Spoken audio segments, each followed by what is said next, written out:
Olá pessoal, seja bem-vindo, seja bem-vinda. Sou o Cleiton Calisto, especialista de portfólio da Santander Asset, e esse é o nosso podcast Minutos a Fundos.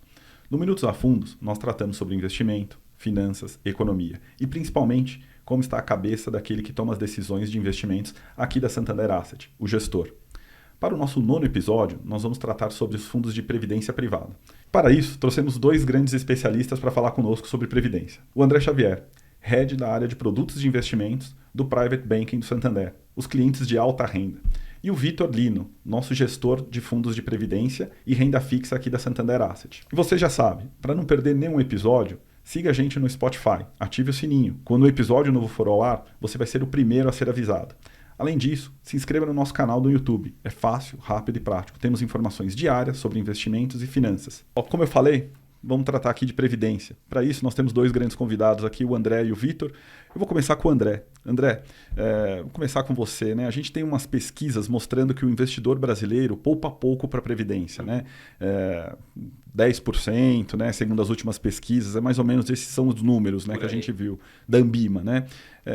Dentro da sua atividade, né, como head de produtos de investimento dos clientes nossos de alta renda, né, como lidar com essa informação, como falar com o nosso cliente para que ele tenha uma percepção melhor dos nossos produtos de investimento, de previdência, para ele conseguir fazer essa alocação melhor, né, André? É interessante esse número, né? Porque realmente assim, a gente vê algo próximo de 10% de alocação, né, do total de investimento dos nossos clientes.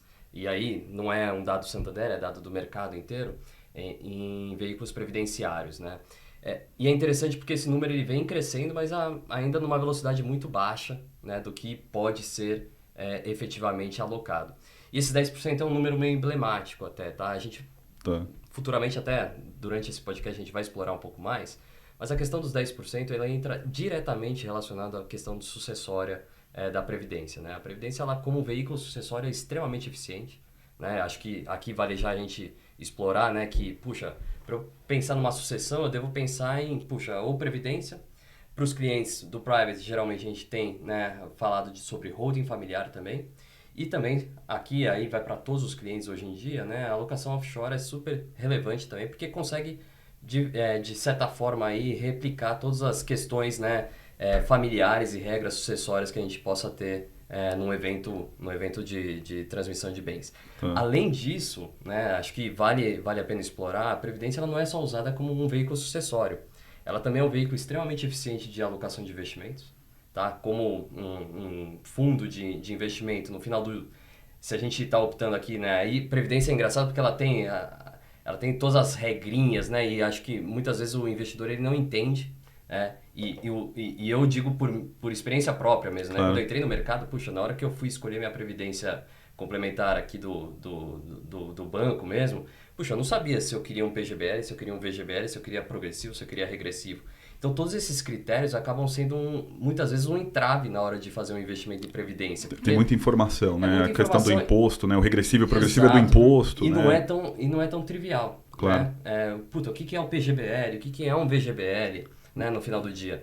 Então, assim, esse tipo de barreira de entrada, muitas vezes acaba atrapalhando justamente o crescimento da indústria como um todo, né?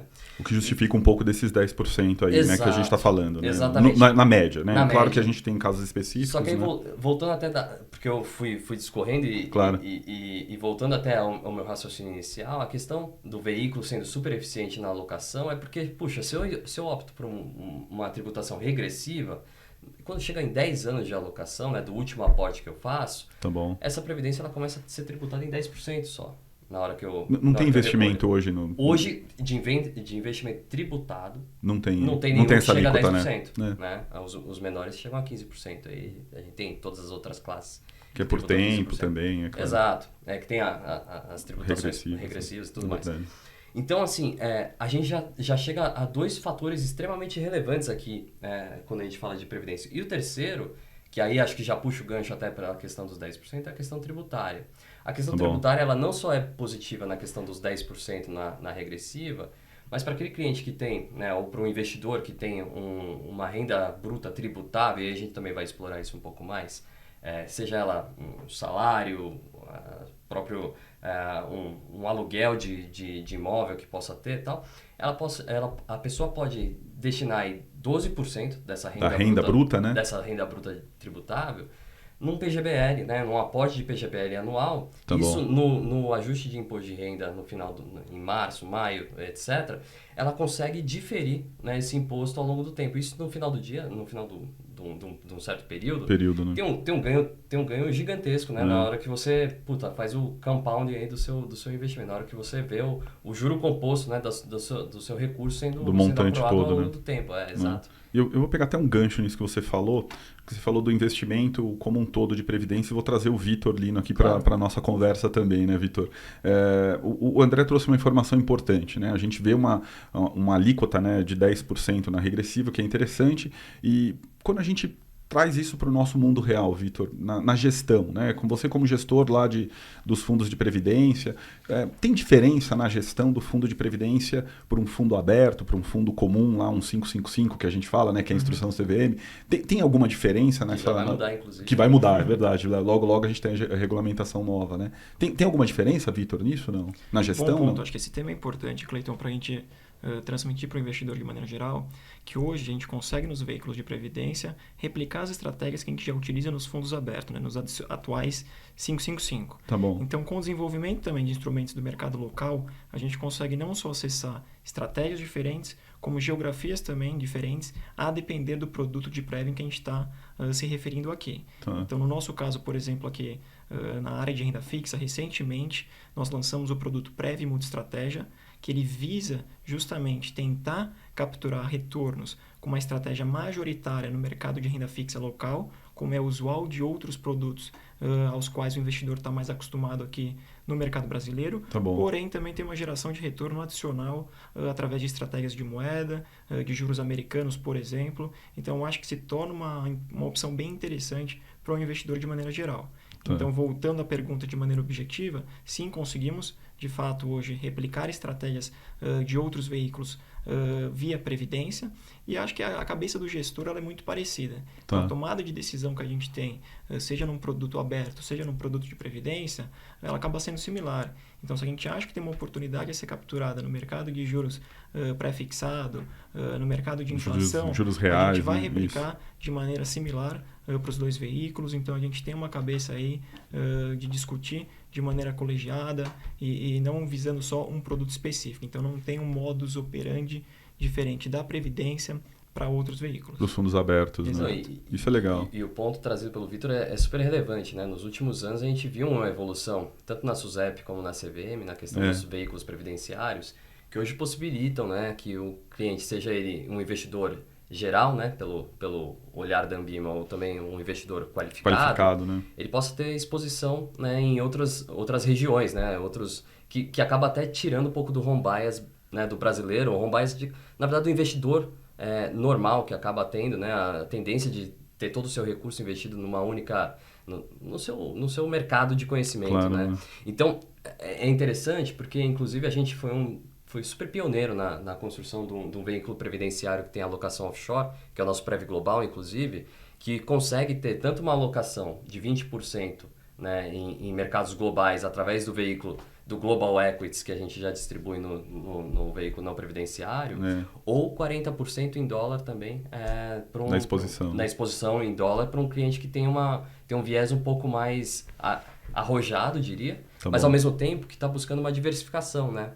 Então a questão do asset allocation, principalmente quando a gente está olhando para longo prazo aqui, né, e previdência, puxa, não é um investimento que a gente tem que olhar, puxa, daqui a 40 anos. Mas assim, longo prazo no sentido de, é um ótimo veículo sucessório e também no final de 10 anos é o melhor veículo que eu vou ter, né, de resgate se eu optar por essa modalidade. Entendi. Então assim, hoje em dia é meio que no-brainer que as pessoas tenham, né, a alocação em previdência e que ela seja, inclusive, um pouco acima desses 10%. Né? E isso eu acho que interessante que o Vitor falou, né, de trazer a estratégia de um fundo comum, do fundo aberto, né, que a gente fala, para o fundo de previdência, porque na ponta para o investidor, né, André, quando vocês vão oferecer essas opções de investimento em previdência, você também tem um leque de diversificação interessante. Né? E isso não é mais um problema. Né? Acho que o Vitor colocou bem para você, na na ponta. Exatamente. O investidor é a mesma coisa, porque, né? E é interessante, porque no último Minutos a Fundo a gente falou sobre... Vocês falaram, né? Sobre Nossa. asset allocation, poxa. E acho que é super importante trazer esse ponto também aqui quando a gente fala de previdência, porque previdência no final do dia é um veículo para eu utilizar no asset allocation total da carteira do meu cliente, né? Isso não passa a ser questão mais para o cliente. O cliente fala, pô, eu Exato. não consigo diversificar, eu não consigo ter produto. Tem, né? Tem. Hoje em dia ele tem toda essa Poxa, diversificação. Né? Exato. Por que eu vou investir num fundo de crédito privado ou num fundo de renda fixa de multi-estratégia, né? Como o Vitor colocou, né? Via previdência, se eu tenho o veículo não previdenciário. Poxa, hoje em dia a gente consegue replicar de forma muito similar, né? O que pode mudar um pouco é o fluxo de entrada de cliente, né? Mas no limite a estratégia, a essência da estratégia é a mesma. Acho que, vai lá, desculpa, Vitor. Então, só um ponto acho que interessante, não só essa questão de diversificação de estratégias também que a gente abordou aqui, mas o fato da gestão ativa também em vários momentos ser colocada na prática dentro de um veículo previdenciário. Boa. Então há esse estigma de que muitas vezes o veículo previdenciário tem uma alocação necessariamente passiva. E a gente mais sabe parcimoniosa, não é mais isso? Mais parcimoniosa, bem colocada. Mas não necessariamente acontece isso em todos os veículos. Então hoje a gente tem uma gama de produtos aí que permite uma gestão ativa. Então a gente consegue um certo dinamismo no nosso dia a dia ali, colocando nossas visões mais positivas em um dado momento para uma classe, mais negativa em outra, e surfar essas ondas. A gente sabe que o mercado é volátil, né? Esse ano tem sido surpreendente, tanto na esfera global quanto local. Então, com essa gestão ativa que alguns veículos permitem, né, que a gente coloca isso na prática, acho que se torna uma opção adicional para o cliente. Não, e eu gostaria até de puxar um gancho, né? Porque a Previdência ela tem um outro benefício, né? Uma vez que a gente está alocado na Previdência, eu consigo fazer esses rebalanceamentos entre o cliente fundos consegue fazer isso é interessante. Sem ter que resgatar para reaplicar. Ou seja, eu tenho um benefício aqui gigantesco de juro sobre juro ou de rendimento sobre rendimento numa alocação. Porque eu não necessariamente preciso resgatar, auferir os impostos para depois fazer uma nova realocação. E aí, até trazendo já para alguns dados, né, na hora que a gente inclui esse benefício né, das realocações que eu posso fazer dentro de um fundo, a inexistência de come-cotas.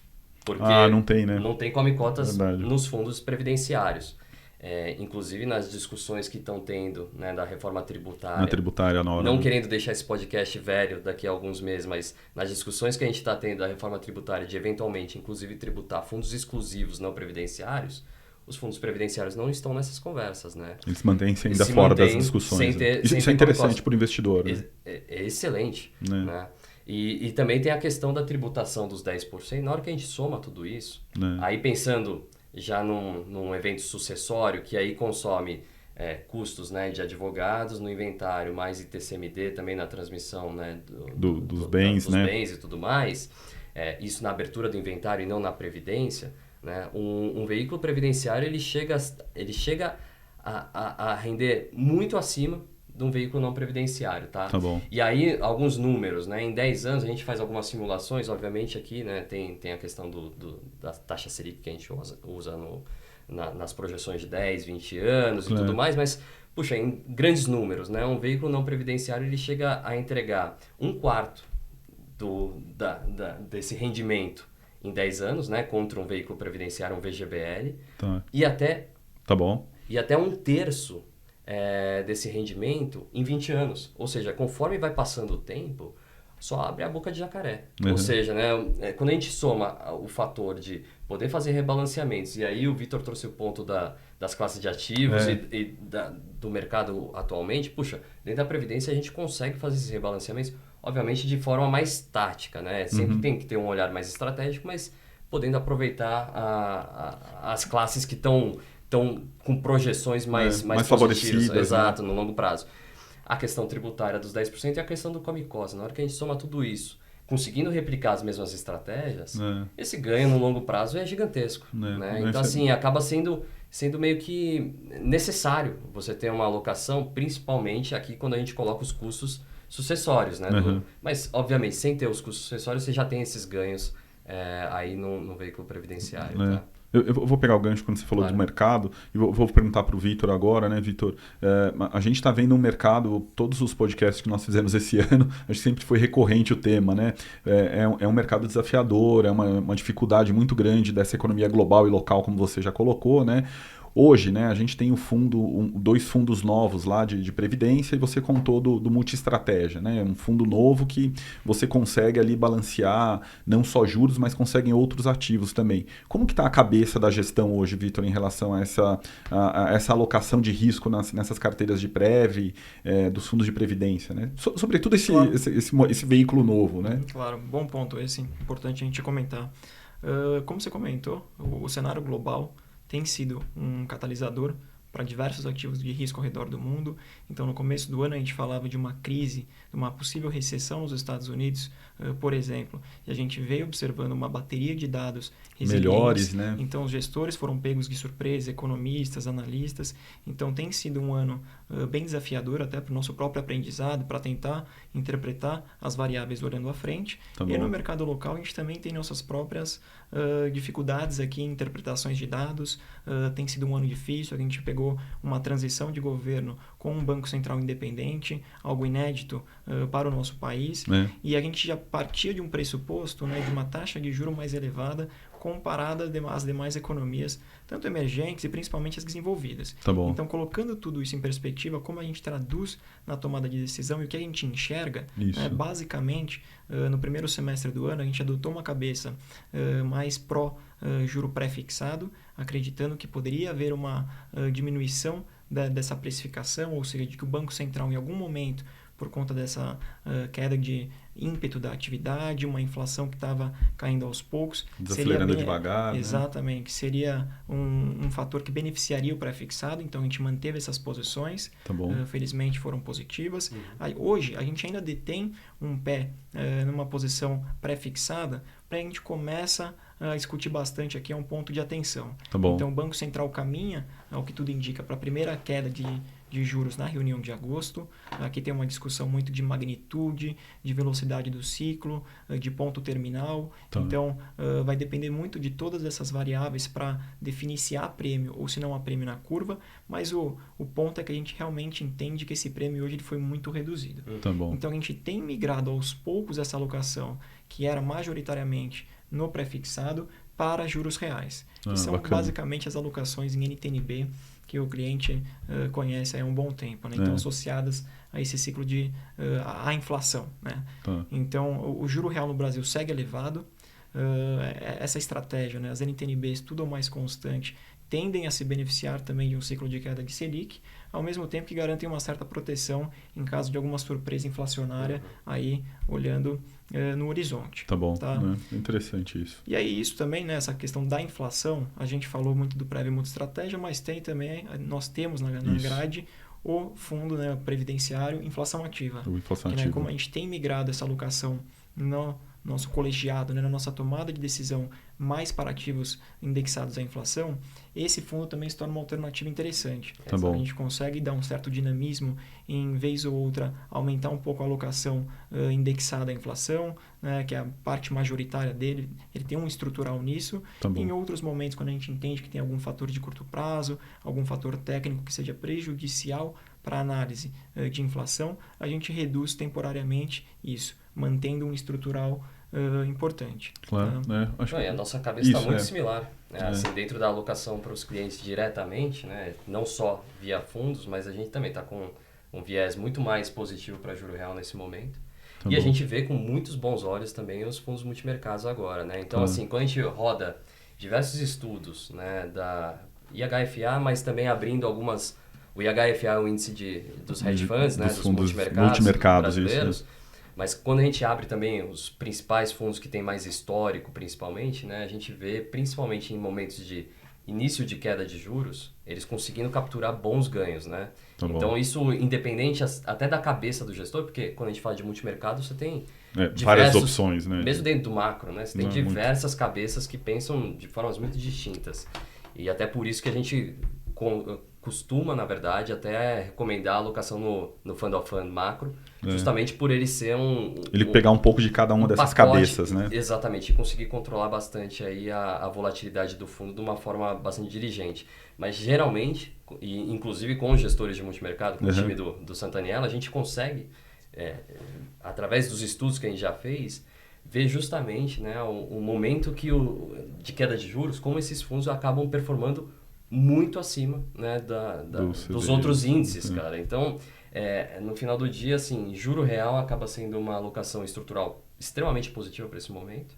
E multimercados também, obviamente, respeitando aí a questão de suitability, risco e tudo mais, né, nas alocações dos nossos clientes. Mas é mais ou menos essas duas classes que a gente está vendo com mais bons olhos nesse momento. Claro, mas vocês não usam só esse argumento da diversificação, né, André, para mostrar a alocação, né? Quais outros vocês colocam, né, para o cliente quando oferece a previdência? Né? Isso é interessante. Olha só, né? Inclusive assim, o principal gancho, na verdade, são os 10% que a gente iniciou o podcast. Que Olha só, né, que interessante, porque quando a gente fala da previdência, tá bom. Ela por natureza ela não entra no processo inventário da pessoa. Tá? Então, o investidor ele tem lá seus ativos financeiros, ativos imobiliários, ativos societários, muitas vezes, né? Então, ele possui aí participação nas empresas e tudo mais. Tá certo. E tem, né? Em tese, deveria ter também uma alocação em previdência. Tá certo. A previdência, ela anda meio que por fora de tudo isso, porque esses outros 3 itens que eu falei, né? Tanto societário, financeiro e imobiliário, acaba entrando no inventário do indivíduo, né? E o processo de inventário, para quem já passou por isso, não é algo tão simples. É bem complicado, né? Na verdade, é bem demorado, custoso, né? Exatamente. E quais são os custos que a gente vê aqui? Um é o ITCMD. Que é a transferência, né? Que é o imposto que você paga no ato, né, já da transferência de doação.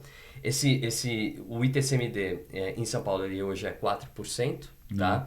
Mas varia de estado para estado. Estado para estado acaba variando, chega até 8%. Né? Isso. E na semana passada, né, e aí, puxa, deixando já o podcast um pouco mais perecível. No começo de julho, final de junho, a gente viu algumas alterações, algumas sugestões. Né? Já está surgindo sugestões de alteração do ITCMD para ele ser progressivo. Exato. A depender do volume, né, de herança de ser recursos, passada. Né?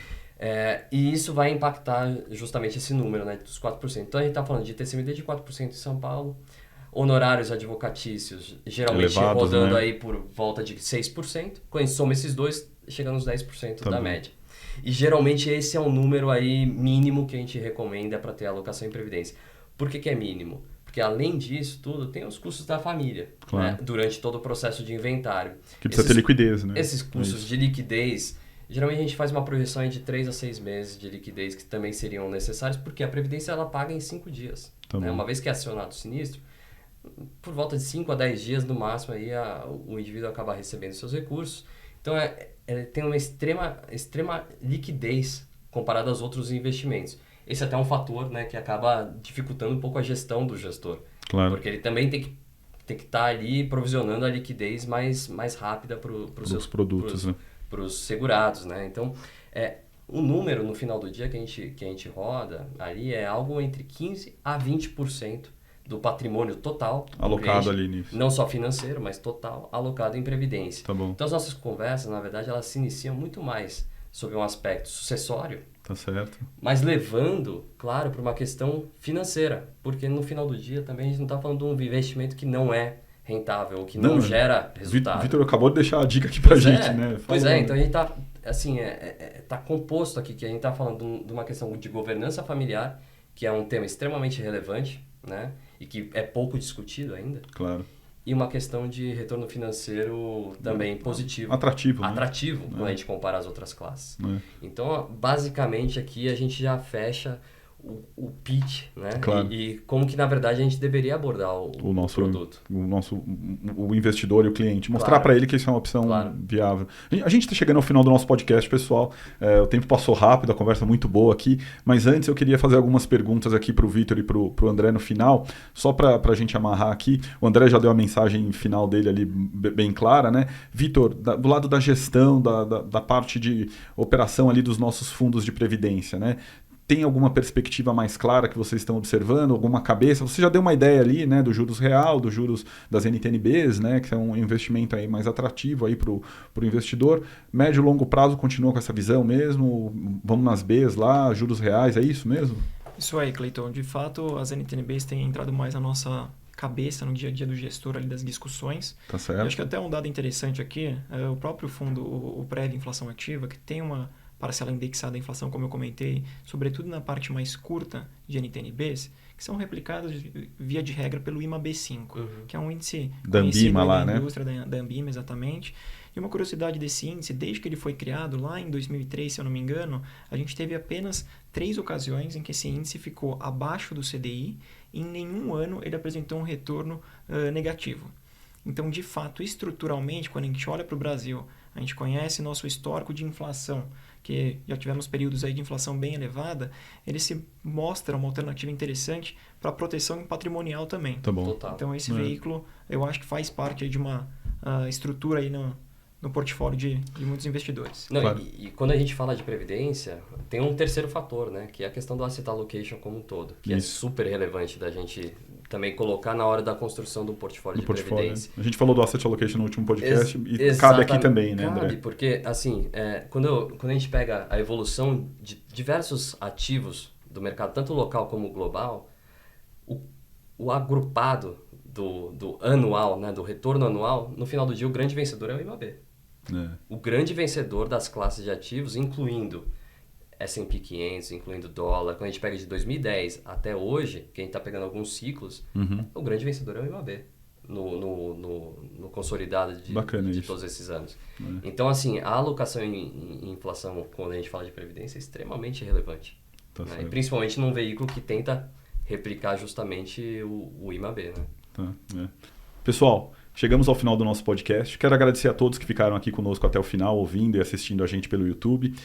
E também agradecer ao André, agradecer ao Vitor pela presença aqui no podcast. Voltem mais vezes, a conversa foi boa. Eu que agradeço. Tive a percepção que foi muito mais rápido do que foi de fato. Foi mesmo. Foi bem, bate-papo foi bacana. Obrigado, pessoal. Espero vocês no nosso próximo podcast. Um abraço, até mais. Tchau, obrigado. Tchau, obrigado.